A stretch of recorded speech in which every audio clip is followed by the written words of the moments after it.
Good evening, everyone, and welcome to another edition of Bond Squad After Hours. Bond Squad After Hours is, of course, brought to you by Bond Squad and Wealth Strategies and Management in Stroudsburg, Pennsylvania. Wealth Strategies and Management and Private Advisor Group, through whom we offer investment advisory service, are separate entities. Welcome to the only show that we're aware of in the financial industry where we actually know what we're talking about in terms of fixed income. Other shows that we watch, they know about as much about fixed income as I do about cardiovascular surgery. That being said, we'd like to start off tonight by discussing the bank stress test, not the preliminary ones or phase one last week, but today's final edition. And we'd like to congratulate, I'd like to congratulate my old firm, and that's Citigroup, which finally passed a stress test. And I know it might sound a little condescending, but it's really a long time coming. And the folks there did work very hard to meet the Fed's criteria. It should be said that the management that's there now wasn't in charge during the financial crisis. There was more to clean up than I think anybody, including they, imagined.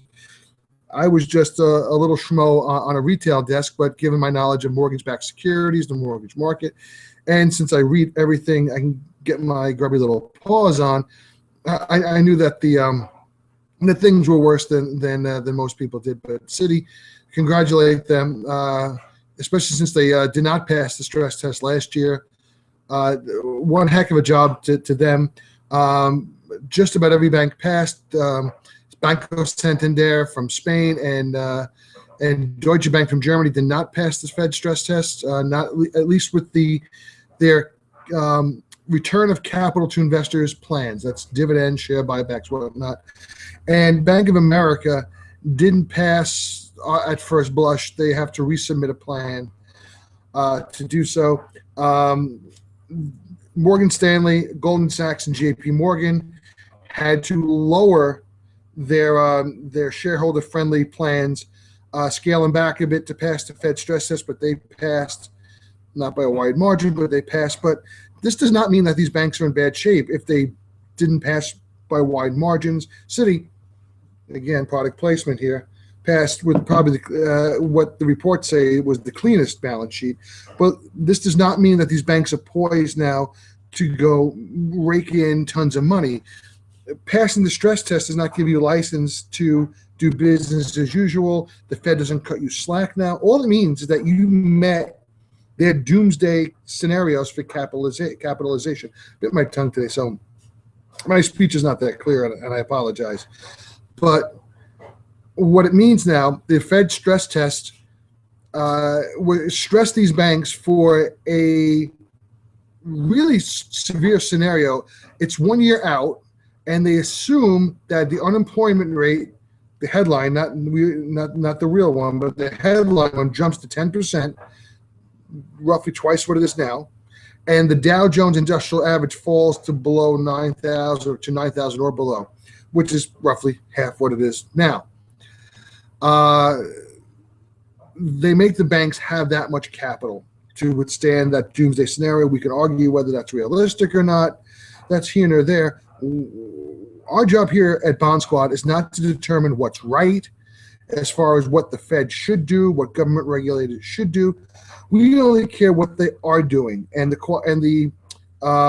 regulations that are in place. So what this means that these banks are very well capitalized. It also means because of their large amounts of reserve capital, that's less capital they have to put to work in the economy through lending. So while they can buy back shares, which is good for stock prices, they can raise dividends, which is good for investors, they can't really increase profitability very much. So basically they become utilities, highly regulated utilities that still pay smaller dividends than actual utilities. From the bond side, it means, or at least in our opinion, it means that their bonds are probably safer than their high BBB to high single A, depending on the bank, credit ratings. It'd be very, very unlikely, even in a 2008 scenario, without Fed and Treasury help that these banks would default on their senior unsecured debt. So considering you can get 50 or more basis points for a 10-year bank senior note than you can for, let's say, an industrial senior note of the same rating, bond buyers, you might want to continue to look at the bank bonds. Even the Bank of America. Look, Bank of America narrowly missed. We can beat them up, and that's not the purpose of this show. Narrowly missed what are the most extreme bank capitalization requirements on the planet. Most banks don't even come close to our quote unquote tail end of the large banks in Bank of America. So we have no qualms about owning Bank of America debt. We believe it's money good. If there's any weakness in it, we'd like to probably come in and buy some. So that's what we have to understand here, how it affects the bond market. And the higher the capitalization, the less likely these bonds are to default. So self-serving on the bond side, we like these strong regulations. We care if the bonds pay. Stockholders, not so much. But that being said, again, congratulations to our old shop city. You did it. We're so proud of you. As Will Ferrell said about coincidentally, the world's greatest cup of coffee. By the way, this is Newman's, which the profits go to charity. We're drinking Newman's because hockey fans might remember that Paul Newman played Reg Dunlap, the player coach for the famous Charlestown Chiefs. I'm wearing my New York Rangers cap, my classic 1928 New York Rangers knit sweater, a replica of what they actually wore in games, because tonight the Rangers take on the Washington Capitals. Have it on the screen just over there. And if they win, they'll be in first place with several games in hand over the much-hated New York Islanders, who they beat last night. So things are going pretty well here at the Bond Squad Lodge. And another thing that's going pretty well is that our temperature here outside the Bond Squad Lodge is now higher than the yield of the German 10-year. Now, that doesn't take much doing because the German 10-year is yielding about 21 basis points, 0.21. But we actually hit 56 degrees up here today, and even now it's 45. Before this week, we only had 4 days of 2015 where we were above freezing. So things are looking up here at the Bond Squad Lodge. We're happy. Spring is in the air. I actually saw some of my brown grass today. That's in the yard, not any other kind. But things are looking up here. Not looking up so much for the stock market the past couple of days. Last week after the stellar jobs number, we saw equities rally. We saw bond prices plummet. We scratched our heads, our bald heads about that. Like, why were these bonds rallying? Where's all this inflation coming from? And we heard, oh, it's not inflation, this growth. Look at all those jobs being created. And they are creating the jobs. Problem is, again, jobs are being mostly created at the high and low ends of the job spectrum, right? So we're seeing healthy, very healthy job growth, but we're seeing jobs added almost in place of equipment at this point. And it's happening, at the extreme ends. Now, job growth isn't as bad as the detractors say. They said, oh, job growth is only 2%. Yeah, but core inflation is only 1.3. When core inflation is 2, where the Fed likes it, we need wage growth at 3%. All right, 33% higher. Right now, you have 2% wage growth, 1.3 core PCE. That's 35% higher. So it's really not that dislocated. And that's the problem with the markets today. Jim Cramer was on tonight, and he was like, look, what's going on with the Fed, what's going on with currencies, what's going on with oil is bad potentially for the stock market. It's not bad for the economy. And we agree. The economy is picking up. It's rolling along. It's doing what it can, given the constraints it's dealing with. The problem is that the capital markets weren't pricing in a nice economy. The capital markets are pricing in Fed extreme accommodation forever, or at least until we have a normal recovery. So what's a normal recovery? Well, the post-World War II history tells us that during a recovery, at some point, we should see GDP growth somewhere above 4, 5, or even 6%. We have trouble getting over 3, on a steady basis. Yeah, we've had glimmers of. We saw it 5 and 4.6 in the second and third quarters respectively in 14, but we're probably printing in the low twos now. I still think it's mid twos, and we might not print 3 for the year again this year. All right. The markets had priced in that the Fed was going to keep the pedal to the proverbial metal until we had that type of growth, and the Fed might not do that. The Fed is caught between a rock and a hard place, and this is what the markets are fearing now. The Fed might have to, or might want to, raise the Fed funds rate, just a token raise of a quarter point. Maybe we have a total of a half a point by the end of the year, and we have it Fed funds at that point at 50 basis points if we're lucky, to have room to cut if there is a crisis or a global economic slowdown. What the Fed doesn't want is to have QE as its first line of defense.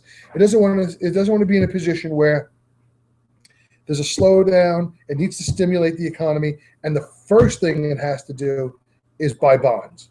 It wants to have at least a quarter, if not half a point, where it could cut, and hopefully that gets us past whatever is happening gets past, and then it could start QE if it has to. But Ms. Yellen and company are between a rock and a hard place, because at the same time we have the dollar strengthening, particularly against the euro. Euro is like around 105 when we left the office today. It was over 140 back in June. All right, that's a huge drop. It's the fastest drop that we could find in our research between the dollar and the euro, between the dollar and anything else but a distressed currency. All right, so when the dollar is stronger, that's deflationary, or at least disinflationary. So when the Fed raises rates, that's also deflationary or disinflationary. So what's happening, we're importing this disinflation, and it's doing the Fed's job for us. So what's happening, because inflation is coming down and the dollar is strengthening, we are seeing, in effect, a Fed tightening without the Fed doing.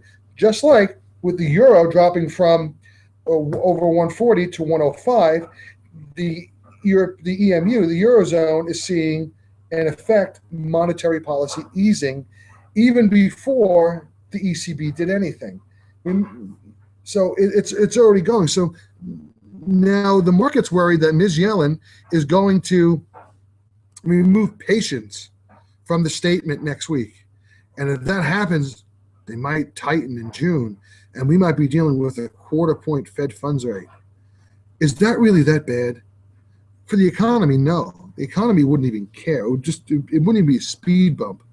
You wouldn't feel it. It'd be like running over a pebble, in a monster truck. Okay, you wouldn't even know it was there. But the markets, the hedge fund managers, even mutual fund managers, they're bet a certain way, and this kind of blows up. Remember, they're reaching for yield. Okay, they have money to invest. There's no yield out there, so they plow to where they can, and there's probably way too much risk sitting out there. And let's just talk about the fixed income markets. We're hearing more and more, even in the brain dead media, never mind the intelligent media, that hey, maybe there's too much risk taking in fixed income. Maybe there's too much money in junk bonds. Maybe there's too much money in fixed income exotics and derivatives and alternatives. All right. The problem is, investors and many advisors who are dealing with this don't understand it, and their excuse is, well, that's up to the fund manager to deal with, or the product area to know. They need to know. Sorry, tell that to the arbitrator. It's not going to fly very well. Here's what we see happening as a result of the Fed. The Fed may or may not take patience out of the statement next week. If it does, maybe it tightens in June, maybe it tightens in September, maybe even they go out to next December. If the Fed leaves it in, it's the same scenario. All right. We have to remember that what the markets are doing, it's professionals jockeying for position. They have certain trades on, certain bets on, derivatives, swaps, contracts, and all this matters to them. If you, the investor or financial advisor, are going to get euphoric every time one of their bets drives the market up, or one of their bets that goes wrong drives the market down, you're just going to give yourself anxiety, agita, and probably a heart attack at some point. But this is the problem when we invest to an annual benchmark. Who in their right mind that has a 10, 20, or 30-year time horizon for their investment plan invest using an annual performance review. Who cares? I don't care what my portfolio does in 2015 if I'm investing for 2030, or in my case 2032, it might be 65. I don't care. I'm looking down the road. So if it means buying stuff that's beaten up now and they might not come back until 2016 or 17, but should do well after that, that's what I'm doing. If I'm building an income portfolio, all right, with capital preservation, I'm laddering my maturities, or I'm barbelling, or I'm staggering them in some way, and I'm trying to clip the coupons, and I want to get as much as I can without experiencing a default, and with meeting client suitability. If that means some of my bonds get killed this year on paper, they get killed on paper. But my ladder takes care of that, because if rates pop, my ladder or barbell lets me reinvest at higher rates, right? If it does go up, my long end on the ladder or barbell locks me in at relatively higher rates. So some part of that portfolio might not perform all that well on paper, but it's always on paper. I don't have a realized loss, or in communities, let's say where it's important, realized profit, and a capital gain, unless I sell that particular position or positions.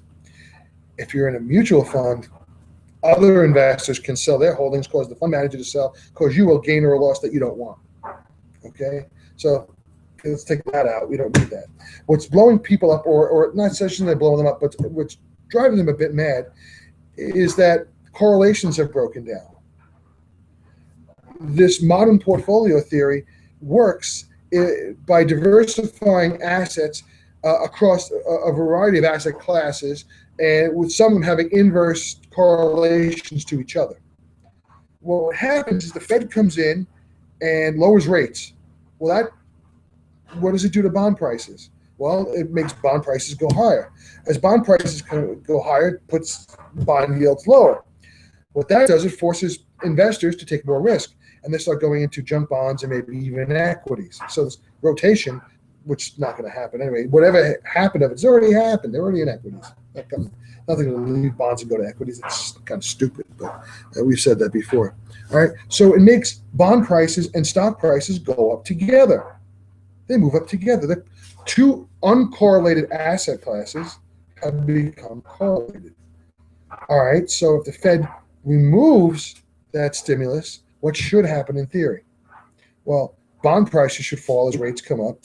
And since fund managers, hedge funds and mutual fund managers would bet bullishly, they should come down too, so the assets correlate.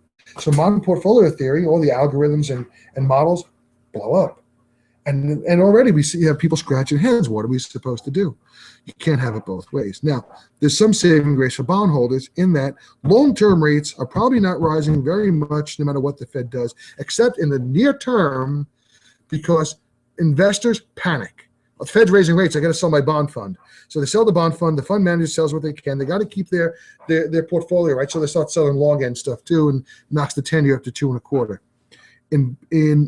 In the trenches over the weekend, we wrote that we thought that sell-off on Friday, which pushed the 10-year to about 2.25, was overdone, and that when the ECB comes in on Monday and starts buying European bonds, that the proceeds from that, because remember, somebody has to sell the bonds to the ECB, could find its way back over here into the Treasury. Well, let's look at overnight trading, which I can see and you can't. I could actually make this see, but compliance doesn't want me to do it. So, thank you, legal people.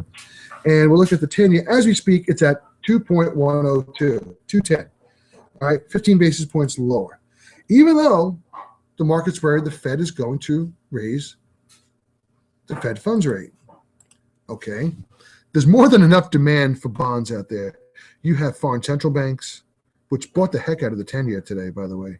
And it's a reopening. Yeah, the indirect bid participation was down about from 51 something to 48 something, if I remember right.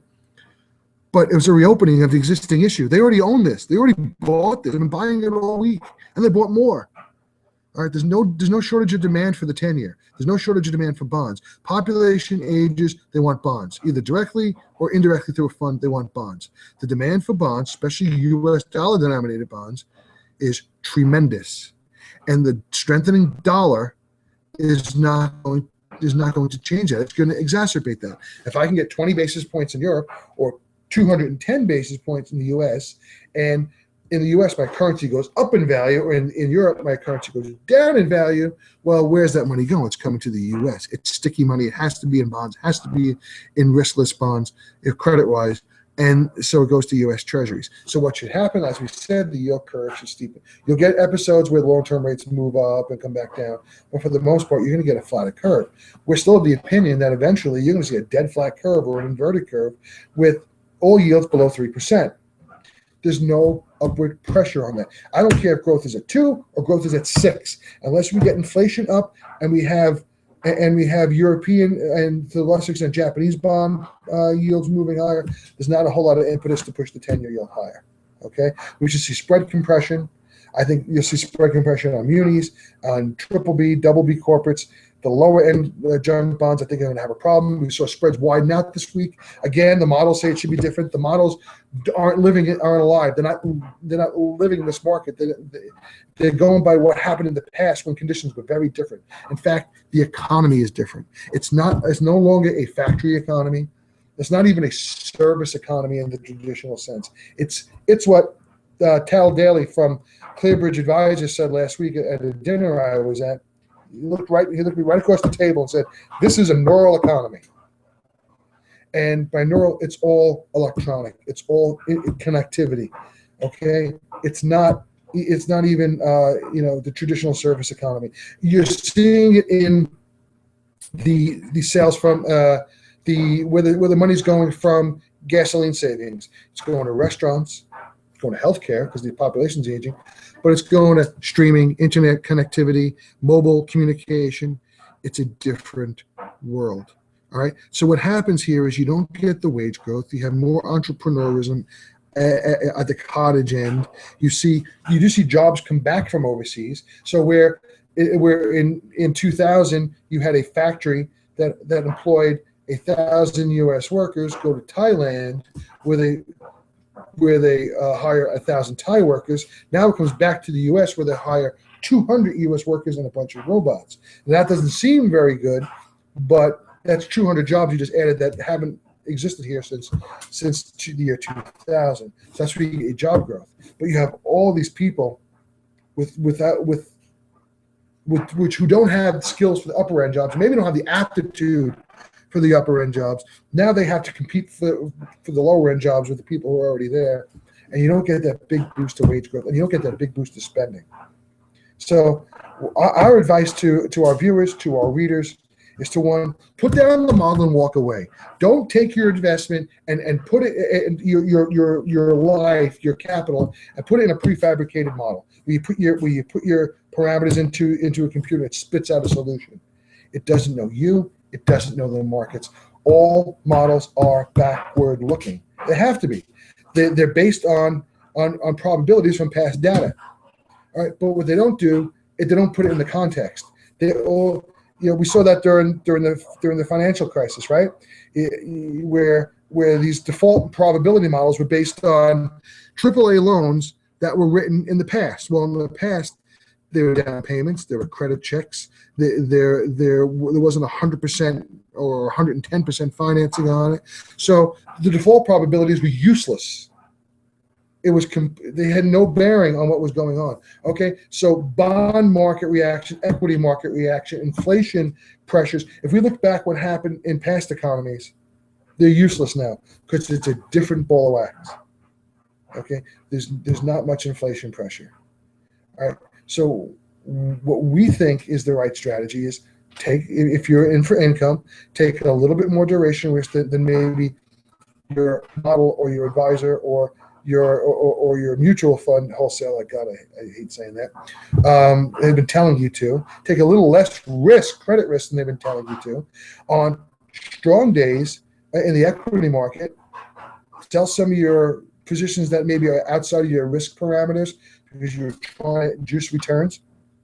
And on down days, move up in quality. Look for dividends. Dividends will matter. Watch out for utility stocks if you're price sensitive, because utility stocks will always and continue to track long-term interest rates. They don't have much growth, right? They're all about dividends, so they're going to move at long-term interest rates. They are stocks that act like bonds, just like junk bonds are bonds that act like stocks.